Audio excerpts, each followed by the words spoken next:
नमस्कार, news pulse में आप सबों का स्वागत है। मैं हूं संतोष सिंह और इस वक्त एक बड़ी खबर दिल्ली से आ रही है कि बिहार सहित 13 राज्यों के राज्यपाल को बदल दिया गया।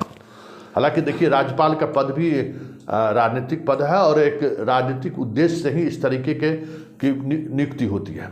सवाल यह है कि बिहार में फागू चौहान को हटाकर जिस व्यक्ति को राज्यपाल बनाया गया वो पहले हिमाचल के राज्यपाल थे, राजेंद्र विश्वनाथ, और ये उन्हें बिहार भेजा गया है। अगर हम राजेंद्र विश्वनाथ के पहले हम पॉलिटिकल क्या हैसियत रही है उसकी अगर हम बात कर लें तो वो गोवा के रहने वाले हैं। गोवा बीजेपी के प्रदेश अध्यक्ष भी रहे हैं, गोवा बीजेपी के विधानसभा के अध्यक्ष भी रहे हैं, गोवा में मंत्री भी रहे हैं, और जो गोवा के जो सबसे बीजेपी के जो कद्दावर नेता रहे, जो अब इस दुनिया में नहीं रहे, हमारे रक्षा मंत्री भी बनाए गए थे, उनके ये खासम खास माने जाते थे। लेकिन राजनीतिक परिस्थिति ऐसी बनी कि उनके दुनिया से जाने के बाद इनको भी राज्य से बाहर कर दिया गया। लेकिन इनकी छवि एक ईमानदार मंत्री की रही है, एक ईमानदार व्यक्ति की रही है, और उसका कह सकते हैं कि राजनीतिक रूप से कहीं न कहीं इसका लाभ भी इनको मिला है बिहार जैसे राज्यों का राज्यपाल बनाकर। लेकिन बड़ा सवाल यह है कि फागू चौहान को क्यों हटाया गया और इनके हटाने के पीछे की राजनीति क्या है, ये समझने की जरूरत है। तो आप गौर करेंगे कि फागू चौहान के कार्यकाल के दौरान बिहार में जो उच्च शिक्षा है उसको लेकर लगातार सवाल खड़े किए जा रहे थे। वाइस चांसलर की नियुक्ति को लेकर सवाल खड़े किया जा रहे थे।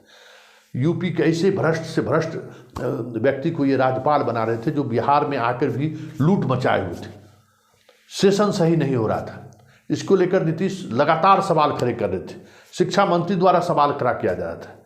तो क्या फागू चौहान को बिहार से नीतीश को खुश करने के लिए हटाया गया है? बड़ा सवाल है, क्योंकि फागू चौहान बिहार के राज्यपाल बनाए गए थे तो एक राजनीतिक रूप से जो बिहार के सोशल समीकरण है, सामाजिक समीकरण है, अति पिछड़ों को साधने का, उसका भी क्या ध्यान रखा गया था। और वो शुरुआती दिनों में तो अति पिछड़ों का सम्मेलन भी अपने जाति का बुलाना शुरू कर दिए थे। राजभवन अति पिछड़ों से जुड़े हुए जो भी नेता थे उनका कह सकते हैं कि वहाँ पे रोजाना बैठकी लगती थी। एक माहौल बनाने की कोशिश हुई थी फागू चौहान के सहारे, लेकिन उस माहौल को ठीक 2024 से पहले बदलने की जो कोशिश हुई है कि गोवा को व्यक्ति को बिहार का राज्यपाल बनाया गया।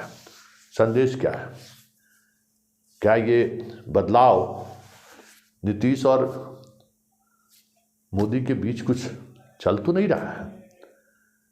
क्योंकि फागू चौहान का भी टर्म पूरा नहीं हुआ है। फागू चौहान की हाल ही में राजनाथ सिंह से मुलाकात हुई थी, उस समय से ही ये चर्चा थी कि कुछ न कुछ बिहार में हो रहा है, और राजनाथ सिंह के मुलाकात के बाद ये चीज़ें बदली हैं। तो क्या इस बार राजनाथ सिंह के सहारे तो कुछ साधने की कोशिश बिहार में नहीं हो रही है? क्योंकि बिहार में जो चीज़ें सामने आ रही हैं वो बीजेपी के लिए सकून देने वाली बात नहीं है। जो भी सर्वे आ रहे हैं वो सकून देने वाली बात नहीं। कहाँ 39 सीटें एनडीए का है, वो 10 तक सिमट जाए तो कोई बड़ी बात नहीं होगी। तो क्या फागू चौहान को नीतीश के इशारे पर तो सेटल नहीं किया गया है? क्योंकि सामाजिक रूप से जो बिहार का जो एक ताना बाना है उसमें फागू चौहान फिट बैठ रहे थे और उसका लाभ प्रदेश बीजेपी उठा भी रही थी। ऐसे में एक गोवा से व्यक्ति को लाकर बिठा देना, सवाल तो उठता है। और सवाल जब उठेगा तो ये भी समझने की कोशिश होगी कि आखिर बिहार को लेकर मोदी सोच क्या रहे हैं। हम बार बार कहते हैं 2024 और 2029 को लेकर जो चीज़ें चल रही हैं वो बहुत मुश्किल है समझना।